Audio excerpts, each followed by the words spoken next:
वेद पढ़ना, वेद पढ़ाना, यज्ञ करना और यज्ञ करवाना, दान लेना और दान देना। हम जब आ रहे थे हमारे यहाँ जो हमारे कमेटी के लोग हैं उन्होंने कहा था कि उपनयन संस्कार भी होगा, नया जीवन मिलता है महाराज, और ये धीरे धीरे हमारे यहाँ से लुप्त होता जा रहा है।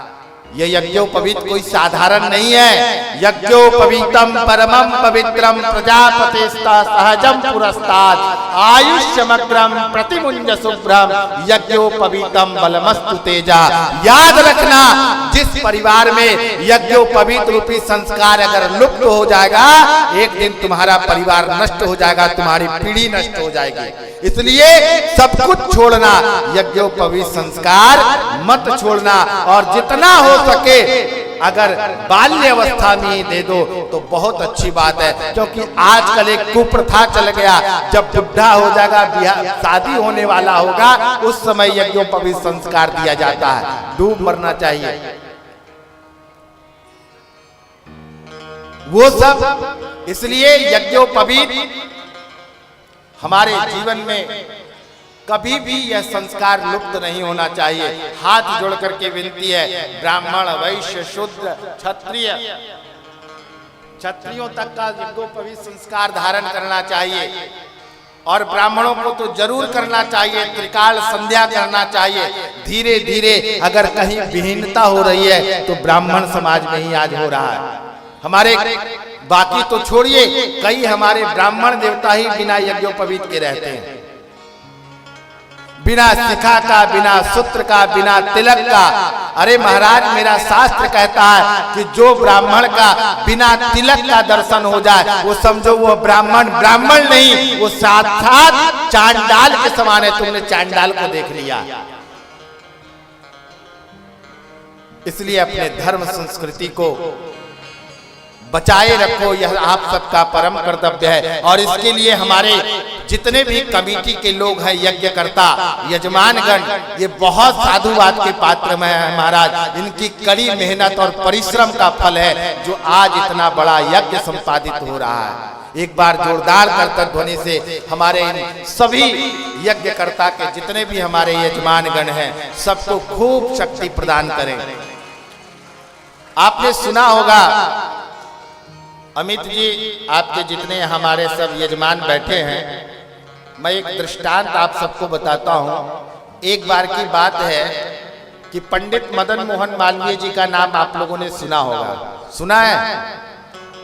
उन्होंने एक अच्छा काम किया इस देश में, बहुत अच्छा काम किया। क्योंकि हमारा देश ये धरती ज्ञान की धरती, मैं कहता हूं ज्ञान की धरती क्यों है? क्योंकि यहाँ नालंदा विश्वविद्यालय था, लेकिन आताताइयों ने इसको जला करके भस्म कर दिया। बख्तियार खिलजी आया और आ करके 6 महीने तक पुस्तक जलते रहे। और देखो हमारे यहाँ का लोग उसका नाम से स्टेशन बना दिया है, बख्तियारपुर। डूब मरना चाहिए जिसने ग्रंथों को जलाया। और देखो उसको सफेद कुष्ठ रोग हो गया था।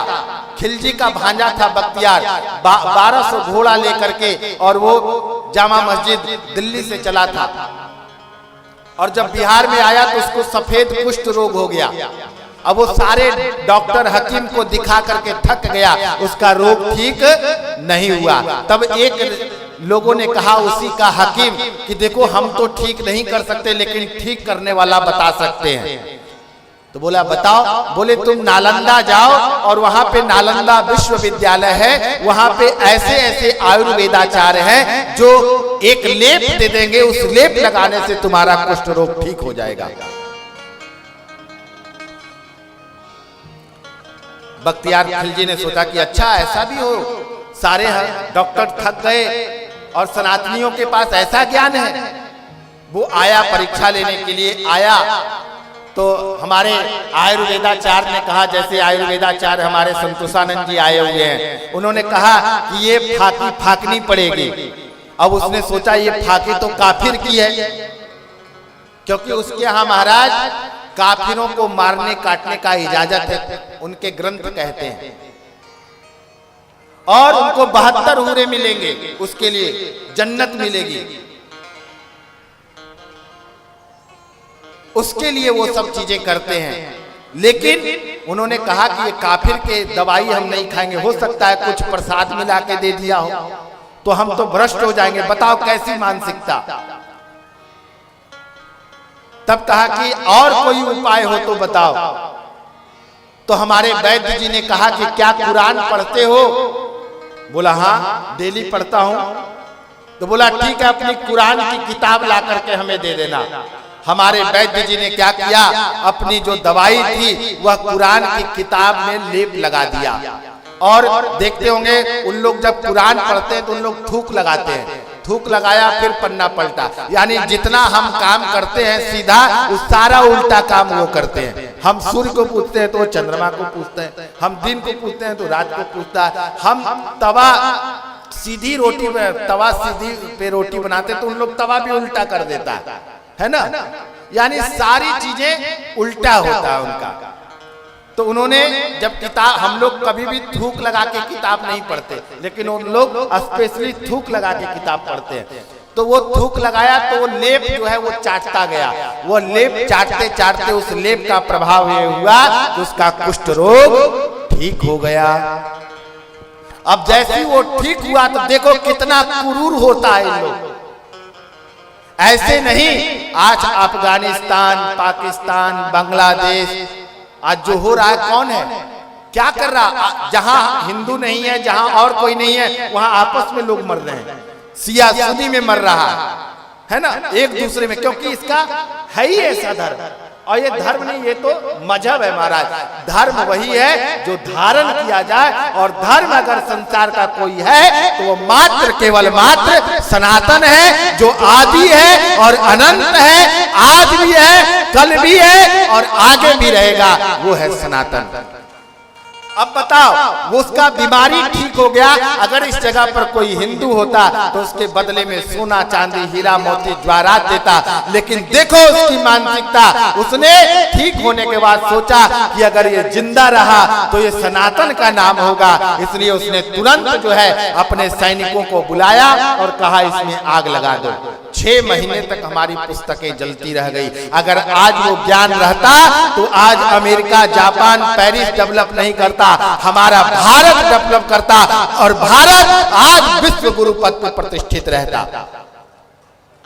पैसे से विश्व गुरु नहीं बनता, ज्ञान के बल पर विश्व गुरु था भारत। लेकिन हमारी तक्षशिला, नालंदा सबको जला करके भस्म कर दिया। उसके बाद अगर कोई महापुरुष हुए तो पंडित मदन मोहन मालवीय जी हुए। आज इतने सालों से सरकार है हिंदुओं का, बताओ कितने विश्वविद्यालय खुला संस्कृत का, कहां जाएगा हिंदू? मैं जा रहा हूं इस गांवों में, जहां जाता हूं एक भी मुझे सरस्वती शिशु मंदिर दिखाई नहीं दिया, लेकिन सैकड़ों में कॉन्वेंट स्कूल दिखाई दे रहे हैं। बताओ वो ईसाई नहीं बनेगा तो क्या बनेगा? कहां है हमारा धर्म? कौन करेगा इसके लिए? सारे लोग अगर देखो मिट्टी कच्चा होगा महाराज, उस समय आप उसको आकार दे सकते हो, पक जाने के बाद मिट्टी को फूट जाएगा लेकिन आकार नहीं बदलेगा। कुम्हार के यहाँ जाना, जब कच्ची मिट्टी हो, जब वो अपने उस पे चढ़ाता है तो आप जो चाहो वो बना लो, घड़ा बना लो, है ना, दिया बना लो, है ना, जो चाहो वो बना लो, लेकिन जब वो पक जाता है, जब पका देता है तो वो फूट जाता है लेकिन आकार नहीं बदलता। उसी तरह हम अपने बच्चों को पहले संस्कारित करना पड़ेगा। जब हमारे छोटे छोटे बच्चे पहले बचपन से संस्कारित होंगे तभी जाकर के आगे वो अपने धर्म के प्रति कट्टर होंगे। उनका बच्चा पहला शिक्षा मदरसे में होता है, हमारा बच्चा पहला शिक्षा कॉन्वेंट स्कूल में होता है। इसलिए हमारा बच्चा जो है वह अपने धर्म के प्रति जागृत नहीं है, और उसका बच्चा धर्म के प्रति जागृत इसलिए है क्योंकि उसकी प्रारंभिक शिक्षा मदरसे में होती है। हमारे यहाँ पहले बच्चों की प्रारंभिक शिक्षा गुरुकुल में होती थी, लेकिन अब वो खत्म हो गया।